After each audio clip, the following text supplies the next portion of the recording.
Building influence is something anyone can learn. It's an investment you can make in yourself, and it can hold the keys to achieving your dreams and having the life and impact you want to have. I'm Laura Cox Kaplan. I've learned a lot over 3 decades about building and sustaining influence and how using it and using it effectively can make a big difference in your life and career. Here on She Said podcast, we're digging into the different dimensions that help us build and sustain influence. If you thought being an influencer was just for social media, think again. Whether you're starting a business, raising money for a cause, negotiating a promotion, running your household, or trying to connect with those who don't share your views, understanding and using the different dimensions of influence will increase your chances of success, whatever your goals may be. Listening to She Said podcast is a smart, efficient investment you can make in you. I'm really glad you're here, and I'm excited we're on this journey together. Hey, friend, welcome to She Said. I'm so excited you're here. You know, there's a lot more to making a career decision or a pivot than just figuring out what to do next. Now, that can be challenging in and of itself. But one topic that we don't talk as much about, or maybe as openly about, is how to think about the financial implications surrounding a pivot or a potential pivot and how those financial considerations often drive our choices.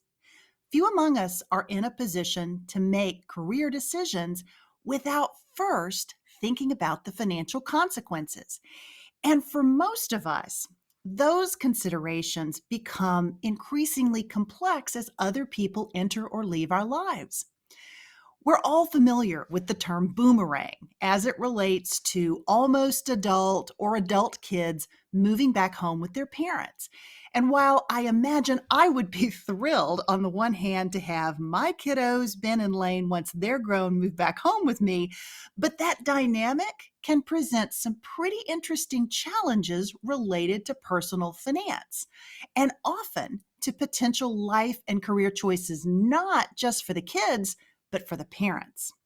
Now, everyone's situation is different, but today's guest is going to give you a lot to think about related to this topic and a number of other personal finance considerations that can impact our life and career choices. Friend, as I was reflecting on this conversation this week, it's so interesting that I don't often hear guests talk about the financial aspects of career and life pivots as often. And given the current market volatility right now, coupled with so much churn in the job market, I think there's never been a better time for this particular conversation. So, to break all of this down and give us some amazing perspective, I am so excited to welcome today's guest. She is the perfect person for this conversation. Bobbi Rebell is a certified financial planner, author, and business journalist. Bobbi's latest book is called Launching Financial Grownups: Live Your Richest Life by Helping Your Almost Adult Kids Become Everyday Money Smart. Bobbi wrote the book for parents, specifically for parents with kids between the ages of 16 and 26. But I'll tell you, parents of all ages, and frankly, kids, will also appreciate Bobbi's perspective. So, how does this conversation relate to building and sustaining influence?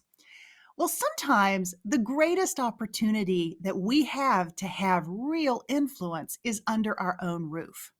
And by teaching basic personal finance to your kids, you're not only helping them become more money savvy and gain financial independence, but you're also protecting and investing in your own future, something that Bobbi talks about in this conversation and that I thought was such a smart and oftentimes overlooked dimension.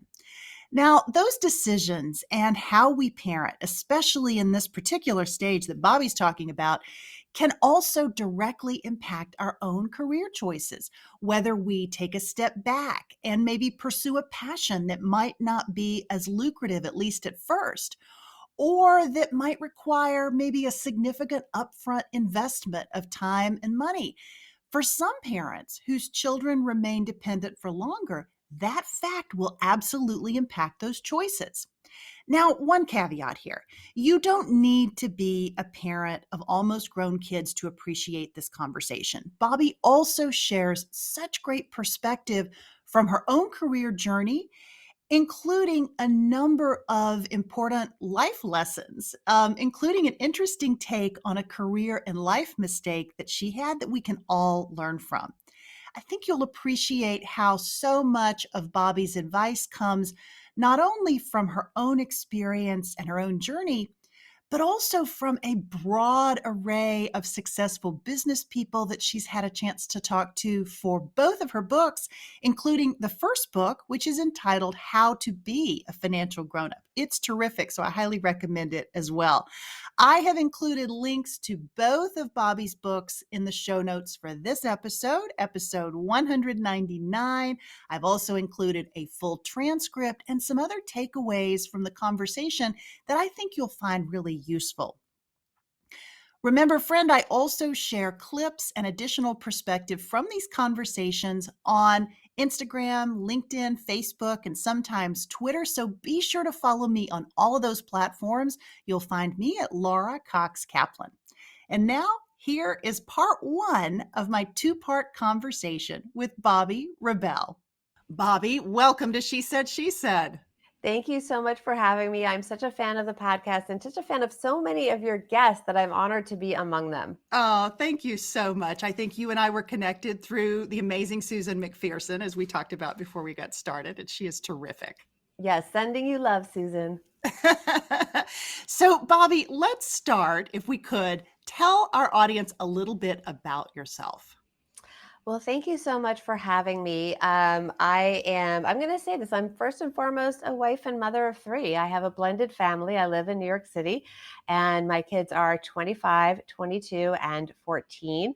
And we have a wonderful life, but we've had a lot of the usual experiences that many families have had, including my career pivots, which we're going to be talking about. I started out after graduating. I worked at CNBC as a news associate in business news. I moved on to CNN, and then I wanted to get on air, and I was able to do that at the PBS program Nightly Business Report. And from there, I became an on-camera reporter at Reuters, which is a global news organization. It's much bigger and like around the world than in the US, so people aren't necessarily as familiar with it, but a lot of their content is sort of what you see that looks generic, and they will put, each station will put their individual graphics on it. So I was on a lot of stations around the world, even though I worked for one company. And that was a great experience. I also was able to write a personal finance column. And I left there in, 2017. It's hard to believe it's been 5 years when I wrote my first book, How to Be a Financial Grown-Up, and my second book, Launching Financial Grown-Ups, Live Your Richest Life by Helping Your Almost Adult Kids Become Everyday Money Smart, was released in March of 2022. Yeah, congratulations. That's Thank amazing. you. I know that both books draw on your rich experience, your first book from having an opportunity to tap into the wisdom of so many people that you were able to interview and get their thoughts on how to be a financial grown-up. But then more recently, this latest book, you've really tapped into both your personal experience as a parent of kids, young adults you were starting to launch into the world. Let's talk, Bobbi, for a second to just level set our audience about what's different. Everybody knows that the world is different, but from a personal finance standpoint, maybe dive into what's changed the most. Well, so much has changed, and young adults are facing very different challenges than you and I did. I'm a Gen Xer, I presume you are as well. And when we came of age, some of us, it was a recession. I'm not going to say it was easy. It definitely was not. But there was a lot less student debt to begin with. So we usually started out maybe not with a completely clean slate financially, but we were generally in better shape than the current generation. We also, while we faced a world where there weren't necessarily the pension plans And as much structure and corporate support as there had been for our predecessors, we still had a world where there was an expectation that with a job, you would have health insurance, you would have retirement plans, even if they were defined contribution like a 401k instead of defined benefit like a pension. There was an expectation of this sort of support network. And we also went to work pretty much 5 days a week. And part of that was developing a work family. We joked about things like, oh, this is my work wife. This is my work husband, because it did in many ways mimic a family support system. Mhm. In many cases, we moved from college where we had this sort of friends family that I joke, I say that, but it's kind of reflected in sitcoms and such of that era. And so we moved from our parents' home to college where we had that support system. And then we moved into a workplace where we sort of made our work friends and we would have lunch with our work friends and we had that support system. Well, that structure has really evolved and really to a large degree isn't there anymore. Many of our children graduate, first of all, with a ton of debt. They've seen us get into credit card problems, credit debt. And so they're very wary of credit cards. That wariness creates a whole different set of how are we going to get them ready to be able to make big purchases in life, because there's a lot of fear of credit because they already have this burden of debt very often. There used to be a stigma to moving home after graduation. Now Mm. that's considered a positive because you can often bank some money, pay down your debt, and get a better sort of start in life with a better financial foundation. But one of the biggest changes is that the workplace is not the next level of sort of family that it used to be, because we have the gig economy, because we're not going into work in person 5 days a week, because they're not giving our young people the same corporate benefits.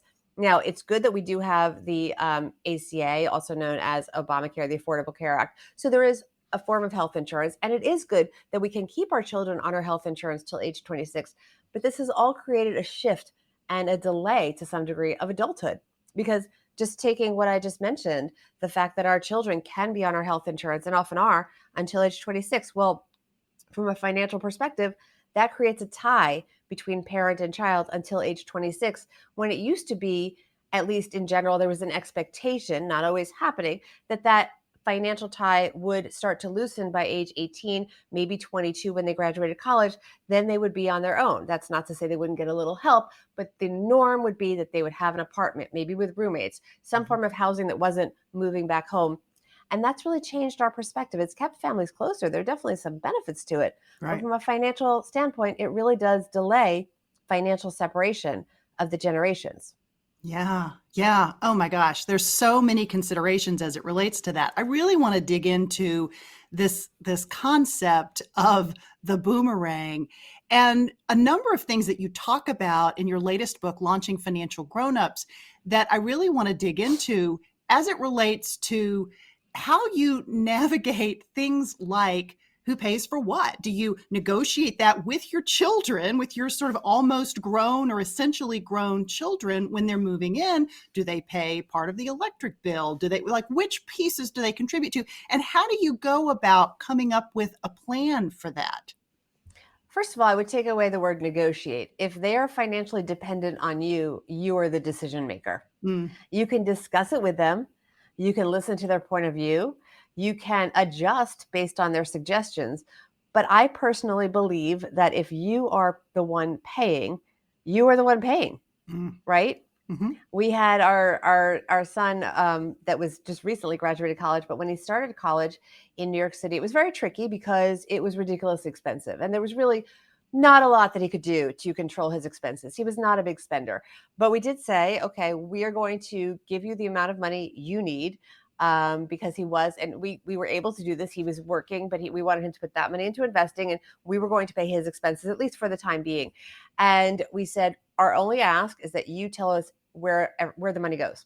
We want to report, and then we will adjust if we feel that we don't like where it's going. But to start out, since we don't even know, we don't want to pick an arbitrary number. We want to see realistically what it takes to live as a college kid in New York City. mm-hmm. And he got very upset. He says, "You're making me feel like I'm dependent on you." Now think about that. I He's am. like 18, 19 years old at this point, and he's and we're paying for everything. Wow. But he wanted that independence. But I think that's interesting. The kids have this feeling like they want to be independent, and we tend to pull them back and say, no, we're going to keep you dependent on us. We should let them have that independence they're striving for. That said, we should call them out when they are dependent Yeah. and make it very clear that if we are paying, we're not negotiating. We are paying. And they need to respect that it's our money. And if it's our money, we can direct where it's going. If we Yeah. give him a gift of money, then we have to let him decide where it's going. But there's a big difference. Yeah, absolutely. Would you have sort of managed that expectation, if you will, a little bit differently going forward? Because I know you have younger children too, but meaning, would you have kind of set the stage for him maybe earlier if you had it to do over again? Or would you do anything different? I would not do anything different. He happens to be very responsible. It was just an interesting thing that came out of his mouth because we realized he did not fully understand that he was dependent on us. And I think that's important, especially when you deal with children that are from very fortunate and privileged backgrounds, that they understand that they are from fortunate and privileged backgrounds and that they Mm-hmm. did not earn that money. Right. Because children tend to sometimes, young adult children especially, can feel very entitled if they come from, a fortunate background. Right. And it has to be clear to them that they did not earn that money. Right. They're very fortunate, but they didn't earn that money. And that there's an expectation that whatever lifestyle they want to lead, they will be responsible for funding that lifestyle. And I have seen a lot of wealthy kids say, well, I'm not materialistic, from a very materialistic, position, Mm-hmm. right? Mm-hmm. Not really fully understanding that. And I don't think there's anything wrong with giving your kid money as long as they understand that they didn't earn it and that you love them and you believe in them and you know that they can earn it in the future. But that's not the life stage he was in right now. We didn't expect him to go out and earn that money. We expected him to go to college and be respectful of our money. Mm-hmm. Mm-hmm. And when the time came to earn his own money. And he's doing that. He has a very strong understanding. He just graduated. He knows that he has to earn his own money, that will be there for him as a backstop, but that we fully expect no matter, it's irrelevant what our resources are. Yeah. That may come to him at some point in his life, will be a safety net for him. But at the end of the day, he's going to make his own career path. And we believe in him enough to know that he's going to do that. We're confident that he can do that. And we want to give him that confidence in himself. I love that. Let's talk a little bit about this. I don't know if you call it a trend, but it's a sort of a mindset with the current generation around helicoptering. Yes. And I feel like there's more awareness about the dangers of all of this. But let's talk about what happens when you have this parenting approach, this helicoptering parenting approach of protecting them from everything, to trying to ultimately launch them or navigating a boomerang situation where they come home. Let's talk about sort of the culmination of these things and why it can be dangerous for the parents' sort of personal financial future as well as the child's or young adult. So I love this question because I very purposely wrote this book for parents. And I get very frustrated as the book has come out because occasionally people will, and again, with the best intentions, think this book is for the children. This is for the parents Right. because what I'm addressing is a problem from the parents that becomes a problem for the children, of course, but it's for us that we need to look at ourselves and look at our behavior and look, as you say so accurately, at the consequences. Because if we don't let our children know that we believe in them and give them the confidence to know that they can build their own life and be self sufficient, again, with our love, with our support, with us there as a backstop, just like they should be a backstop for us, by the way, we have to let them know that they can do it. And when we go in and save the day all the time, we are telling them we don't think they can figure it out. We're also telling them we don't think they deserve the consequences. And one of the experts in my book will say, you know what? My kid broke the law. He was driving with a driver's permit, not a full license, and I let him suffer I didn't interfere and tried. She was a lawyer. She could have maybe, pulled some strings and done something to whatever the consequences were. No, she let him suffer the legal consequences, even though it meant she had to then drive him around because he couldn't drive. So it was inconvenient for her, but she had to let him feel the consequence of losing the privilege of driving in order to teach him that she wasn't going to bail him out and that he chose to break the law and he was going to suffer the consequences. And very often, one of the harder things is that it's harder on us Mm-hmm. to not interfere. It would be easier for us to get in the middle with their professor and lobby for that better grade, because then they'll maybe have a better shot at whatever job they want down the road. But ultimately, that undermines them because it tells them that they don't have to suffer the consequences of their mistake, or that they are always going to be rescued. And that's a very bad message. It also, and what you're alluding to in your question, can have financial repercussions down the road, because if our Right. children cannot support themselves and are a continued drain on our resources, that will impact our ability to be financially self-sufficient in our later years, when we may not be able to earn as much money as we are now. I mean, Gen Xers were generally in our 50s. We're, I hope many of us are at generally peak earning years. We feel good, we feel healthy, it's great. Our kids are, in this early adolescence, so we're not in the heart of the, child rearing years where you're changing diapers and such. But make no mistake, we are going to get older, and many of us will retire in our 60s and 70s. Many of us may retire earlier than we want to. I don't have the statistics. I'm not an expert in this area, but you're nodding your head. Maybe you can put it in the tag. There are stats. Many people retire earlier than they want to Hmm. for various reasons. Maybe they get pushed out of the workplace. Maybe they get a disability. So we have to be prepared to take care of ourselves. And if we are still taking care of our children, that can really undermine our ability to take care of ourselves. We also want to make sure in a pinch, not only that our kids can take care of them, we might need our kids to take care of us. Right.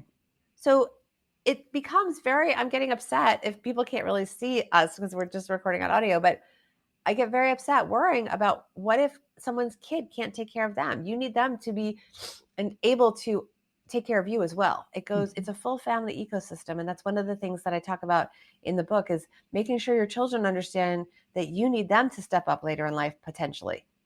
And really making that investment in them much earlier, right? Not just before you launch them into college, but much earlier.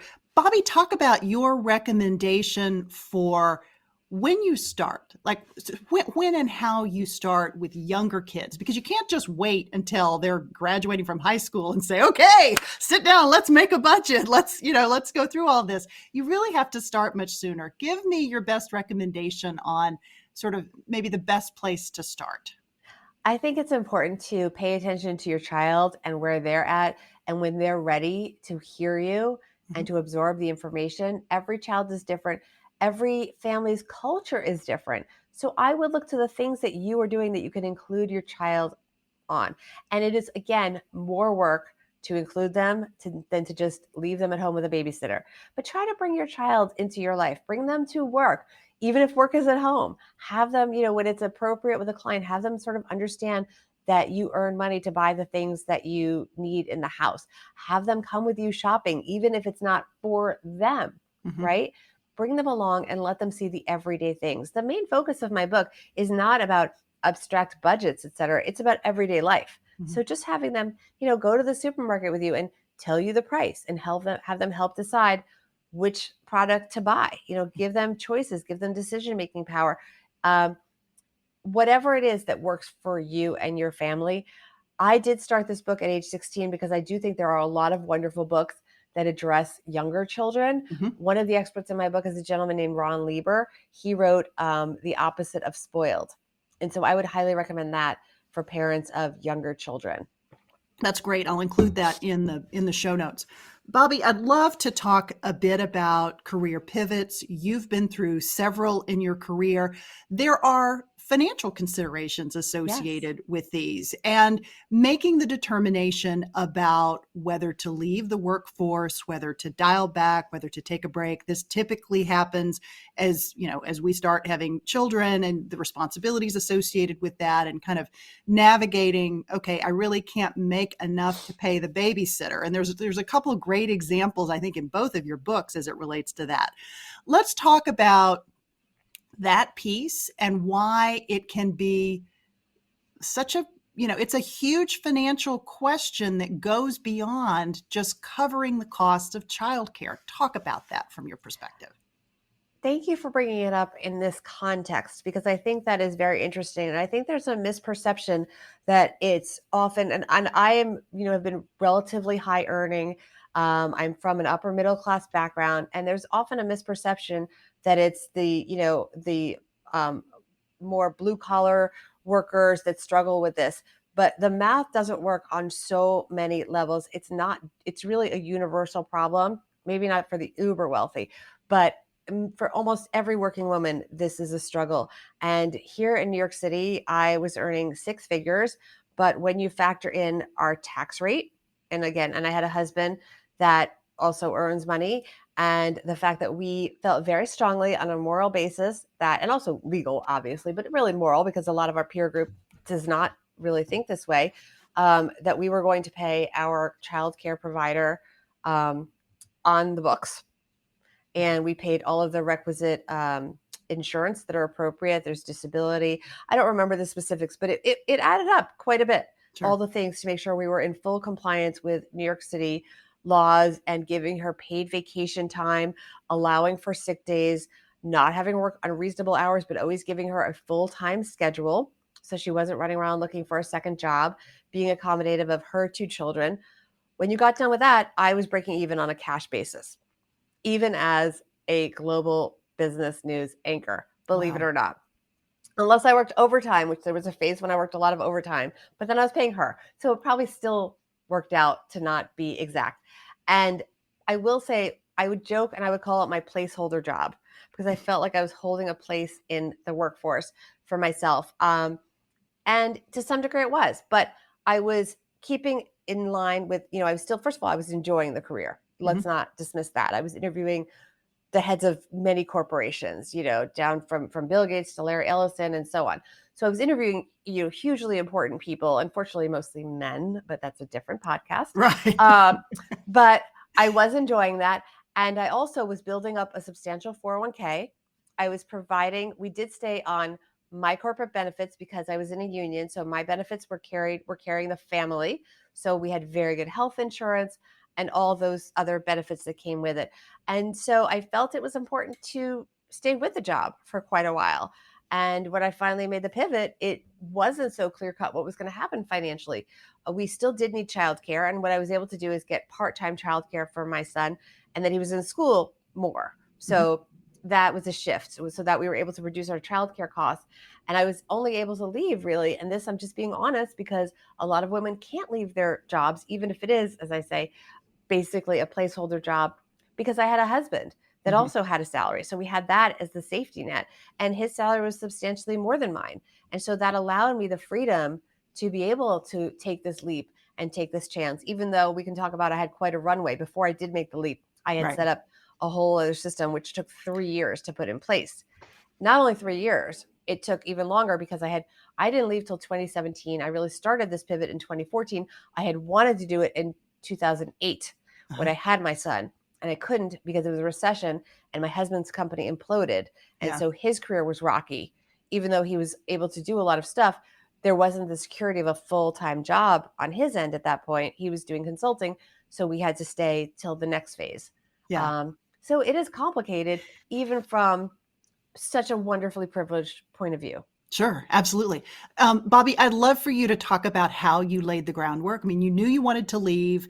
You began to kind of put in place that launch pad, if you will, of what that might look like. Maybe talk about what your personal strategy looked like. And was it really intentional? Okay, I'm going to be out of here in 3 years. These are the things I have to accomplish.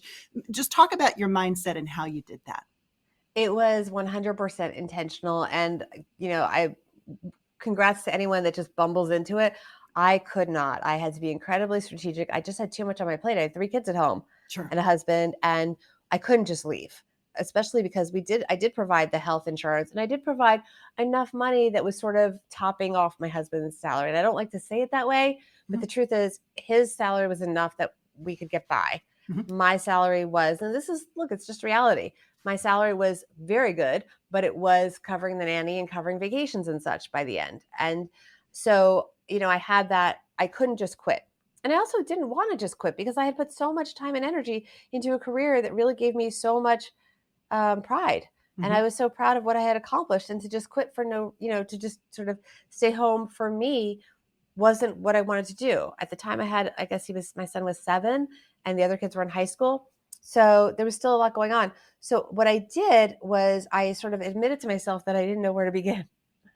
So I did what I now in hindsight refer to as a mentor tour. And I basically went through every, business card, everything that I could find, every directory, everyone I'd ever had contact with, and thought of who would give me good advice.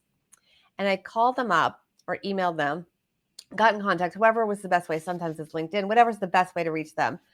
And I did, like I said, I call it the mentor tour. And I didn't say, can I buy you a coffee and pick your brain? I hate that. When somebody says that to me, I almost get angry because what they're saying is, I think you can't, I'm going, you, they think I care about a free cup of coffee, first of all. Like, I know they know they don't, I know that's sort of not actually true, but like, I really don't need you to purchase coffee for me or to take me out to lunch. Really, my time is worth a lot more than the $7 coffee. And scary, that's what coffee is often in New York.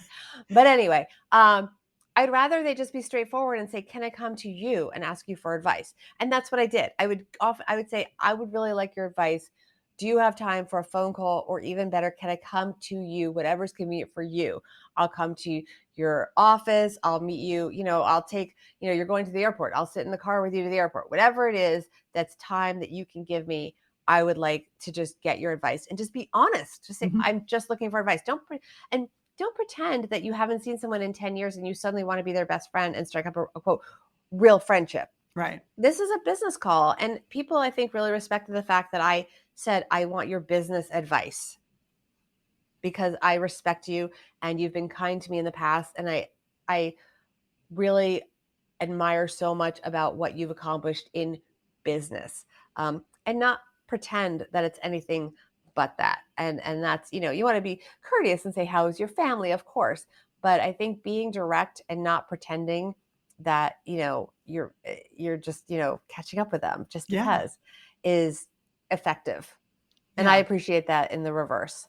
And in fact, pre-pandemic, when I had a workspace, I would actually reserve every Wednesday morning from about 9 to noon. Anyone that wanted to come meet with me, I would just say, pick a time from 9 to noon and come to my workspace. There's coffee there, and I'm happy to sit with you for 45 minutes. Love that. And that's it. And people would come.